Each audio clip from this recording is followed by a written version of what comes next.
నమస్తే. ఎన్నో ముఖ్యమైన విషయాలు, రాశులకి సంబంధించిన వివరాలు మనం ఇంతవరకు తెలుసుకోవటం జరిగింది. నేను ప్రతి నెలలో రాశి ఫలితాల ద్వారా మీకు సుపరిచితురాలిని. చాలా విషయాలు అటు పండగలకి సంబంధించి ఇలాంటివి చాలా వీడియోస్ నేను చేస్తూ ఉంటాను. మొన్నటి వరకు మనకి పొలిటికల్ హీట్ ఉండింది. పొలిటికల్ ఆస్ట్రాలజీ గురించి కూడా మాట్లాడుకోవడం జరిగింది. అయితే మనకి నక్షత్రాలు ఎన్ని? ఆ నక్షత్రాల్లో ఏ నక్షత్రం వారికి ఏ విధంగా ఉంటుంది? ఏ మొక్కలు పెంచటం వల్ల మనం ఎలాంటి బాధల నుంచి బయటపడే అవకాశం ఉంటుంది అనే విషయాలు ఒక సిరీస్ లాగా చేయడం జరుగుతుంది. ప్రతి నక్షత్రానికి సంబంధించిన వివరాలు చాలా క్లారిటీగా చెప్పడం జరుగుతుంది రఘుప్రియ గారు. మనందరికీ సుపరిచితురాలు, ప్రముఖ ఆస్ట్రాలజిస్ట్, అలాగే సైకాలజిస్ట్. సో తను ప్రతి నక్షత్రం గురించి వివరణ ఇస్తూ ఉంటారు. మీరు ఏ నక్షత్రంలో ఉన్నారు, ఏ పాదంలో ఉన్నారు, మీకు ఎలాంటి దోషాలు ఉన్నాయి, ఇవన్నీ సరిచూసుకోండి. దానికి సంబంధించిన ఏవైనా దోషాలు నివారణ ఏదైనా ఉంటే దానికి సంబంధించి చేసుకోండి. ఇంకా అర్థం కాలేదు అనిపిస్తే స్క్రీన్ మీద కనపడే నెంబర్కి కాల్ చేయండి. రఘుప్రియ గారు అపాయింట్మెంట్ ఇవ్వడం జరుగుతుంది.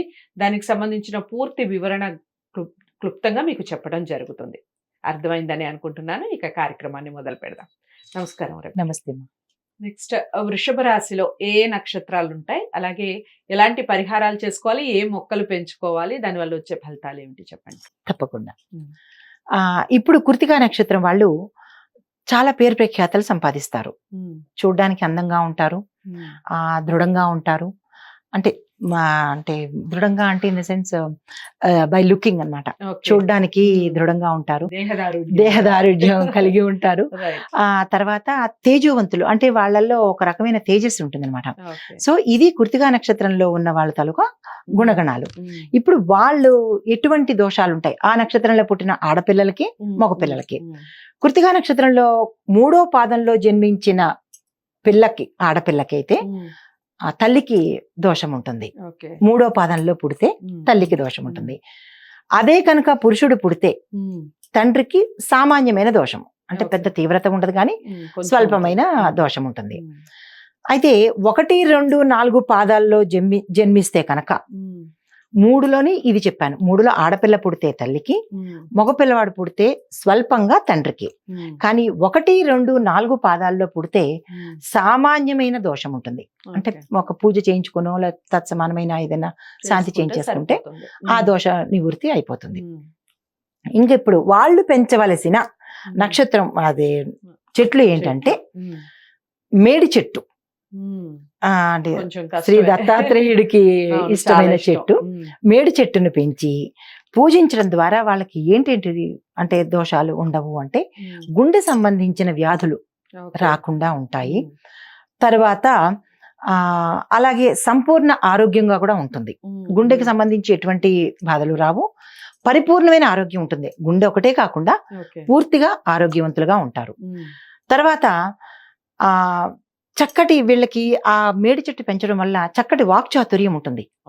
ఈ మేడి చెట్టు పెంచడం వల్ల బై నేచర్ కాదు, ఈ మేడి చెట్టు పెంచడం వల్ల మంచి వాక్చాతుర్యం ఉంటుంది.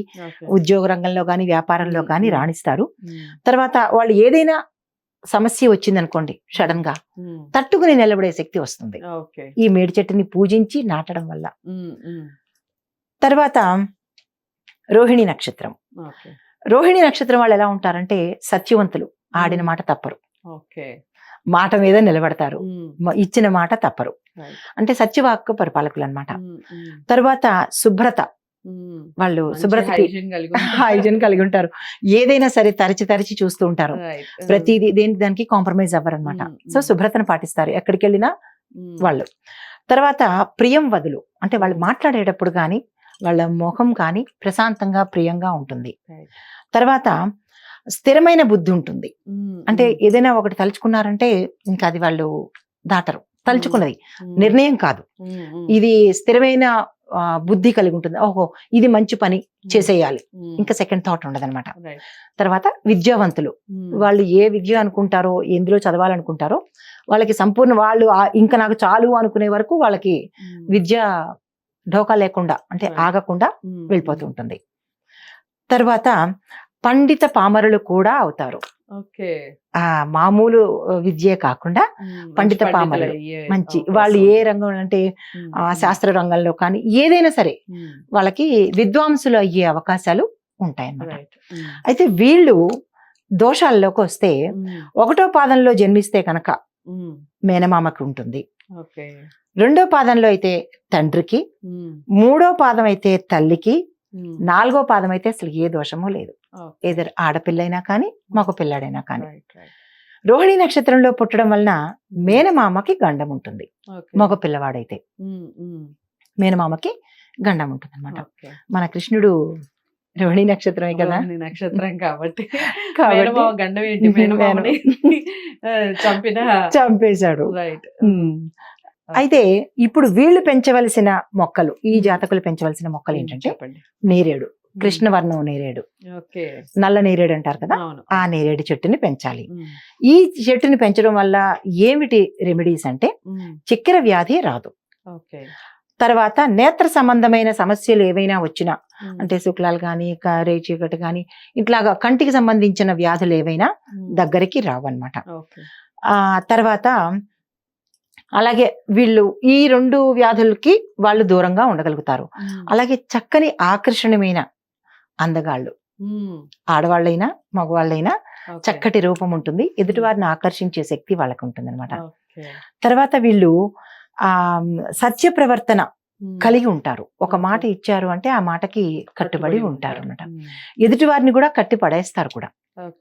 సో అటువంటి లక్షణాలతో ఈ రోహిణి నక్షత్రం వాళ్ళు ఉంటారన్నమాట. చాలా బాగా చెప్పారు. వృషభ రాశిలో ఏ నక్షత్రాలు వస్తాయి, అలాగే ఎలాంటి రెమెడీస్ చేసుకోవాలి, ఏ చెట్లను పెంచుకోవాలి, దానివల్ల వచ్చే ఫలితాలు ఎలా ఉంటాయి, చాలా చక్కగా తెలుసుకున్నాం కదా. మంచి వీడియో అని మీకు అనిపిస్తే తప్పకుండా లైక్ చేసి షేర్ చేయండి. ఛానల్ని సబ్స్క్రైబ్ చేసుకోండి. ఇలాంటి మరో వీడియోతో మళ్ళీ మీ ముందుకు వస్తాను. ఇంతవరకు సెలవు. నమస్తే.